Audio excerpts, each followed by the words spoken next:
हो चुकी हो, तुम्हारा दिमाग खराब हो चुका, नहीं हो सकता। माउंटेनिंग करने के लिए सबसे ज्यादा जरूरी होता पैर।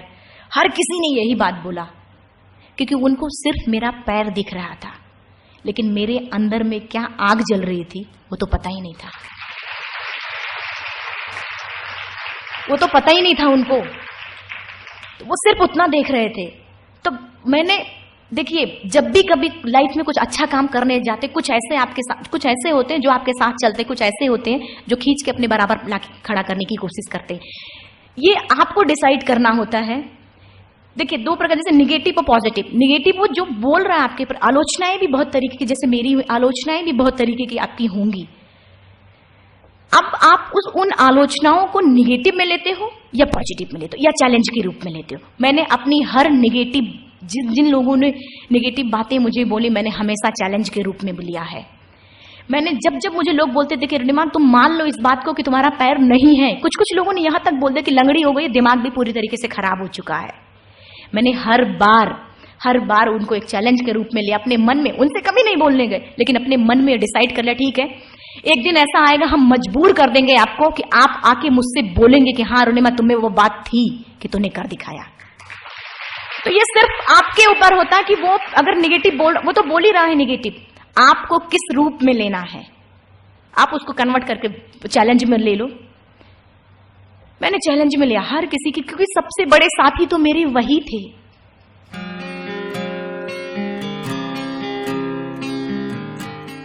हाँ, फिर इतना ही नहीं, अभी भी चैलेंज मेरा पीछा नहीं छोड़ रहा था। मैं बहुत खुश थी, चारों तरफ वो ब्लू और ग्रीन आइस, बहुत पुराने दिखने में वो ब्लू दिखता जितना सुंदर है उतना कठिन। हील मार के मैं नीचे आ रही थी। कुछ लोग ऐसे थे जो गिव अप कर चुके थे, मुंह से ऐसे उल्टियां आ रही थी, ब्लड की उल्टियां, ऐसे सिर्फ उसमें व्हाइट में रेड पैच दिखते हैं। कुछ ऐसे थे कि ऐसे पानी का बॉटल हाथ में है, उसका ढक्कन उन्होंने खोल के रखा था, पानी भी नहीं पी पाया था, ये सब पूरा बर्फ जम चुका था उनका और वो मर चुके थे। मुझे लगा वो जिंदा है, मैंने ऐसे जाके हिलाया, वो लुढ़कते हुए नीचे गिर गए। इतना मुश्किल पल होता है। मैं भी खुश थी हील मार के, जिससे नीचे एकाएक मेरा प्रोस्थेटिक लेग, पूरा का पूरा प्रोस्थेटिक लेग ही निकल गया। एवरेस्ट पे -60 डिग्री तक टेम्परेचर डाउन हो जाता है। मैं ये मुट्ठी नहीं बांध सकती थी। आज मुझे इतना फुल ऑक्सीजन मिल रहा है, मैं भी चिल्ला के बात कर रही हूँ आराम से। मुट्ठी नहीं बंध रही थी कि मैं अपने रोप को पकड़ पाऊं। शेरपा मेरे आगे, जो मेरा गाइड था शेरपा आगे था, मैं उसको भी नहीं बता पा रही थी, इसलिए क्योंकि एवरेस्ट में क्या होता है कि लास्ट मोमेंट तक शेरपा लोग क्लाइंबर को बोलते हैं कि चलो चलो, अगर वो नहीं जाता है तो लास्ट में उसको वहीं छोड़ देता है और खुद चला जाता है भाग के। मैं इस डर की वजह से, ऐसा ना हो कि मुझे छोड़ दे, वो चला जाए तो मैं रास्ता भटक के मर जाऊंगी, मैं नहीं बता पा रही थी। मैं अगर पैर उठाऊं तो मेरा आर्टिफिशियल लेग एकदम गिर जाएगा नीचे, ना पैर उठाऊं तो चलूं कैसे। बड़े मुश्किल से मुझे ऊपर में भी जो मिला था, जो ऑक्सीजन भी जो मिला था मुझे, उसमें भी एक छोटा सा, आपने पूछा नहीं, मैं बता दूंगी बाद में। बड़े मुश्किल से लक भाग्य किस्मत जो भी था, मुझे ऑक्सीजन मिला था। मेरे आंखों से ऐसे आंसू निकलना शुरू हो गया और ऐसे घर की लैंग्वेज में मैं चिल्ला के बोली कि क्या भगवान ने तो मेरा पैर काट लिए। फिर दिमाग में माउंटेन, आज एवरेस्ट सबमिट भी कर लिया, तो आप क्या चाहते हैं, जिंदा वापस ना जाऊं। दूसरे के पल आंसू को पोंछा, क्योंकि मुझे ये बात समझ में आ गई थी कि रोने से कुछ नहीं होने वाला। आंसू को पोंछा और चिल्ला के बोला कि आपके पास जितनी ताकत है आप लगा लो, मेरे पास जितनी ताकत है मैं भी लगाऊंगी, लेकिन जिंदा वापस जाऊंगी। हाथ जो मेरा ये जो मोड़ नहीं रहा था, इसको ऐसे करके मोड़ा है और रोप को पकड़ के दूसरे हाथ से प्रोस्थेटिक लेग पकड़ के पैर को घसीट के चलना शुरू किया, क्योंकि यही रास्ता था। दूसरा ये था, जैसे और कुछ लोगों ने गिव अप किया था, मैं भी छोड़ देती।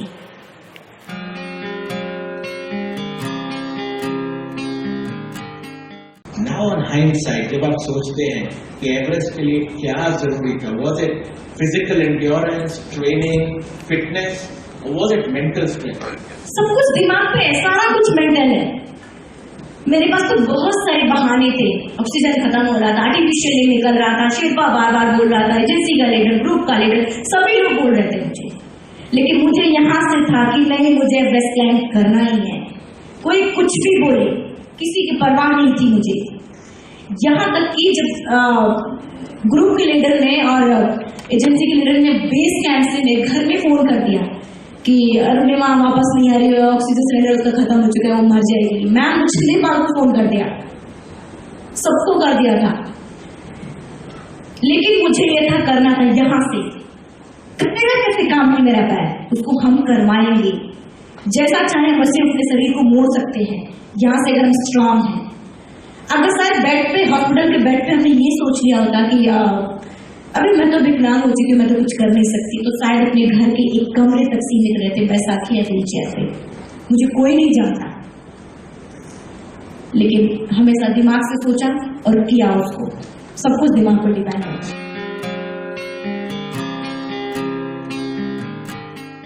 मैं तब की बात थोड़ी सी बताऊं कि जब मैं एवरेस्ट टॉप से नीचे उतर रही थी, जिस बात का शेरपा और मुझे डर था, क्योंकि शेरपा मुझे बार बार बोल रहा कि तुम्हारा ऑक्सीजन कभी खत्म हो जाएगा।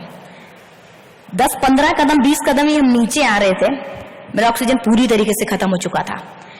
मैं ऐसे बर्फ में गिर गई, मैं नीचे से गिर गई, बर्फ में ऐसे मुंह दबा दबा के मैं सांस लेने की कोशिश कर रही थी कि कहीं से ऑक्सीजन मिल जाए, लेकिन कहीं से कुछ नहीं हो रहा था। मैं बार बार शेरपा को पकड़ पकड़ के, कि इतना बेचैनी, मैं एक्सप्लेन ही नहीं कर सकती उस चीज को।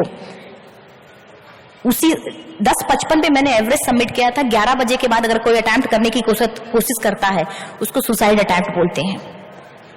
और वेदर अपने आप पीक दिखना बंद हो जाता है, और वेदर अपने आप खराब, विंड इतनी तेज होती है कि अगर हम अपने आप को एंकर करके नहीं रखते हैं तो विंड ही हमें उठा के फेंक देगा। और उसी समय एक ब्रिटिश क्लाइंबर नीचे से ऊपर की तरफ आ रहे थे, उनके पास 2 ऑक्सीजन था। जनरली सबके पास 2 था, मेरे पास भी था 2। मैंने जाते वक्त ही ऊपर लगा दिया था। उन्हें एक को वहीं फेंका, दूसरे को लगाया और नीचे जाना शुरू किया, क्योंकि वेदर खराब था। मेरे शेरपा जो था बहुत हेल्पफुल, जो हमारी 2 की टीम थी, जबरदस्त टीम थी हमारी दोनों। उसने जब देखा कि ऑक्सीजन, उसे फटाफट नीचे उतरा और ऑक्सीजन लेके आया और मुझे लगाया और खड़ा किया। मुझे बोल रहा कि अरुणिमा तू बहुत लकी है कि तुझे इस हाइट पे ऑक्सीजन मिला। मैं किसी की भावनाओं को नहीं ठेस, वो लगातार ऐसे बोले जा रहा था, मैं चुप थी क्योंकि वो गुस्से में था और मेरे पास इतनी एनर्जी भी नहीं थी कि मैं बोल पाऊं कुछ।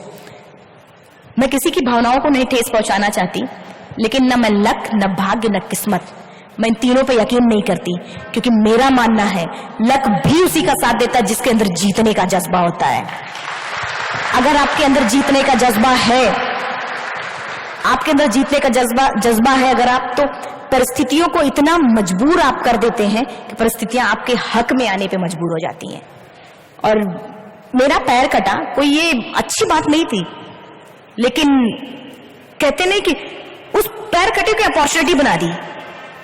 मुझ जैसी बहुत सारी लड़कियों का पैर कटता है, ऐसा नहीं है कि नहीं कटता है, कटता है, लेकिन एक सच्चा साहसी, सच्चा दिलेर इंसान वही है कि जो अपनी प्रॉब्लम को अपॉर्चुनिटी बना दे, अपनी प्रॉब्लम में ही अपना आगे बढ़ने का रास्ता ढूंढ ले।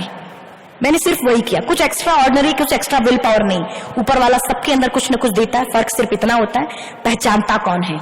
जिस दिन अपने अंदर की क्वालिटी हम पहचान गए कि हाँ हम में ये चीज है और एक कदम आगे बढ़ाया, आप लोग आपको एक्स्ट्रा ऑर्डिनरी कहना शुरू कर देंगे।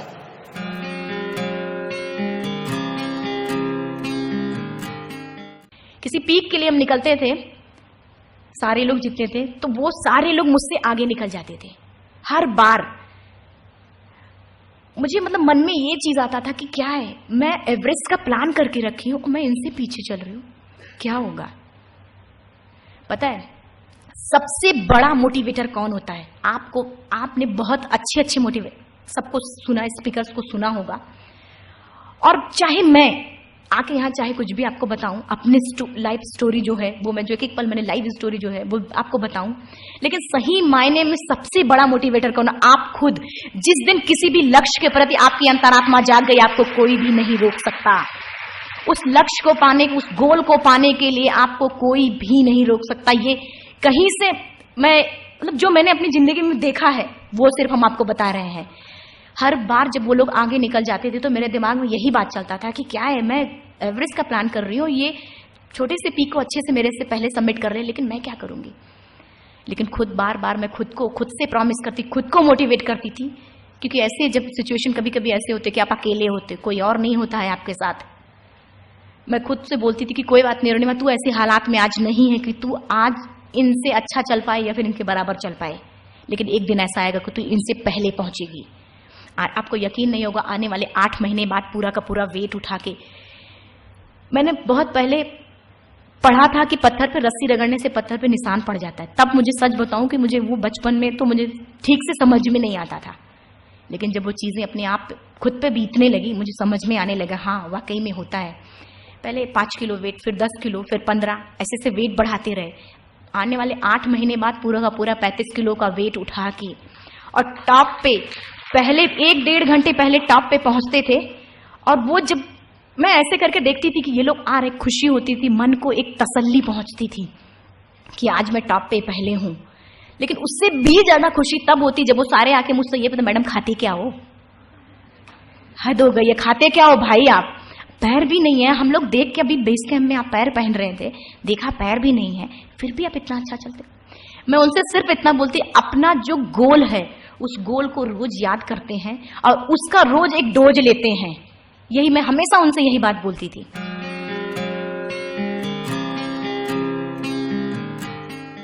सर, या तो हम एवरेस्ट पे झंडा लहरा के आएंगे या वहीं दफन हो जाएंगे। ये जज्बा कि आप अपनी जिंदगी लगाने के लिए तैयार थे, ये कहां से आया? दिस ऑल और नथिंग गैम्बल, ये कहां से आया? एक्चुअली बिना रिस्क के कुछ नहीं होता है। जब तक हम अपने लाइफ में किसी भी चीज के लिए रिस्क नहीं लेंगे तो इतने आसानी से कुछ नहीं मिलता। उसके लिए अगर नो पेन नो गेन, अगर अपने दर्द बर्दाश्त करने की क्षमता नहीं है तो आप कुछ भी नहीं पा सकते। ये चीजें पूरी चीज समझ में मुझे आती है, ये सारी चीजें। तो अभी एक नए सूर्य से, एक बच्चे जैसे चलने से लेके एवरेस्ट तक की तैयारी मेरे लिए बहुत ही कठिन थी। तो और बाकी वो वीर बैतूकी पे जीना, वो मुझे गंवाना नहीं था। उससे अच्छा तो ये था कि हम मर जाए, लोग मुझे दया की दृष्टि से देखें कि कोई मुझे लाके खाना दे, पानी दे, इस तरीके से, वो मुझे पसंद नहीं है। उससे अच्छा नहीं मर जाओ। तो ये डिसाइड कर लिया था कि या तो करो या मरो।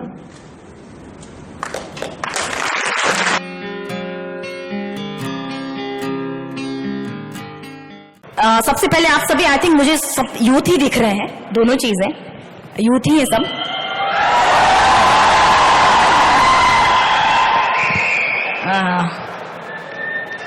देखिए, आप नो डाउट आप अचीवर हैं, तब यहां हैं। आप एक अचीव किए हैं इसलिए आप यहां पे हैं। किसी कंपनी का जो सबसे बड़ा पिलर और सबसे स्ट्रांग पिलर होते हैं इसके एम्प्लॉय, और आप एक कंपनी का मजबूत पिलर है। मैं यही कहूंगी सिर्फ कि आज जो आपने गोल अचीव कर लिया है, सिर्फ वहीं पे मत बैठ जाइएगा। अपने जीवन में एक नए लक्ष्य तैयार करिए और उस गोल पर इतना फोकस करिए कि ऊपर वाला भी देने पे मजबूर हो जाए। बस, और कुछ नहीं, एक्स्ट्रा कुछ भी नहीं। मैं एक 4 लाइन की पंक्ति सुनाऊंगी, वो मेरा फेवरेट है और इसीलिए मैं सुनाती भी। क्या मैं उठ जाऊं? अभी तो इस बाज की असली उड़ान बाकी है, अभी तो इस बाज की असली उड़ान बाकी है, अभी तो इस परिंदे का इम्तिहान बाकी है, अभी अभी मैंने लांगा है समुद्रों को, अभी तो पूरा आसमान बाकी है। Thank you so much, thank you. पता है ये मैंने सुनाया क्यों? क्योंकि एवरेस्ट सबमिट करने के बाद जब मैं इंडिया वापस आई थी तो बहुत सारे यूथ मुझसे लगातार जुड़ रहे थे, ऐसे बच्चे जो चल भी नहीं सकते थे, लेकिन वो बोलते मुझे भी कुछ करना है। तब मैंने डिसाइड किया कि मुझे वर्ल्ड का जो 7 कॉन्टिनेंट है, 7 हाईएस्ट पीक को सबमिट करना है। एशिया, यूरोप, अफ्रीका, 3 तो मैं सबमिट कर चुकी हूँ। नेक्स्ट मैं ऑस्ट्रेलिया जा रही हूँ जस्ट 12 अप्रैल को। आप सबका गुड विशेस चाहिए कि मैं सबमिट कर पाऊँ। Thank you so much, thank you, thank you.